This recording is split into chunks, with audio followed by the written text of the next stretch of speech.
ঝাড়খণ্ডে কি চলছে, সেখানে স্টুডেন্টরা কেন প্রোটেস্ট করছে, তাদের ডিমান্ড কি, সেগুলো যদি না জানো তাহলে শোনো। যেখানে জেপিএসসি এক্সামের পেপার লিক তো একটা বড় মুদ্রা, তাছাড়াও আছে এক্সাম ডিলে, রিক্রুটমেন্ট প্রসেসে করাপশন এন্ড চাকরি বিক্রির দুর্নীতি। आया आचार्य 15 lakh, BSO 25 lakh, PGT 35 lakh, TGT 20 lakh. 2002 থেকে শুরু হওয়া এই জেপিএসসি এক্সাম নিয়ে দুর্নীতি লেগেই আছে। पहले तो मामला होता था कि एग्जाम कंडक्ट नहीं करवाती थी सरकार, तो हम लोग एग्जाम कंडक्ट करवाने की सड़कों पर उतरते थे।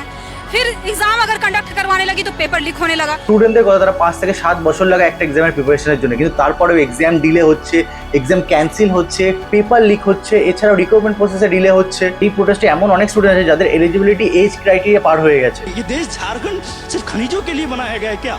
4000 5000 में अपना जीवन जी रहे हैं। যেখানে ঝাড়খণ্ডের বিভিন্ন ডিভিশনে প্রচুর সিটস অ্যাভেলেবেল, কিন্তু এলিজিবল ক্যান্ডিডেট থাকা সত্ত্বেও এইসব দুর্নীতির জন্য সেই সিটগুলো এখনো ফাঁকা হয়ে আছে। দিল্লির মধ্যে এখানে ডিমান্ড এডুকেশন মিনিস্টারের এডুকেশন না। এই সব স্টুডেন্টরা এমন একটা রিক্রুটমেন্ট প্রসেস দাবি করছে যার উপর তারা ভরসা করতে পারে, এখানে প্রপার টাইমে এক্সাম হবে, এক্সাম পেপার লিক হবে না, রিক্রুটমেন্ট প্রসেসটা স্বচ্ছ হবে এবং এলিজিবল ক্যান্ডিডেটরা তাদের যোগ্য সুযোগ পাবে।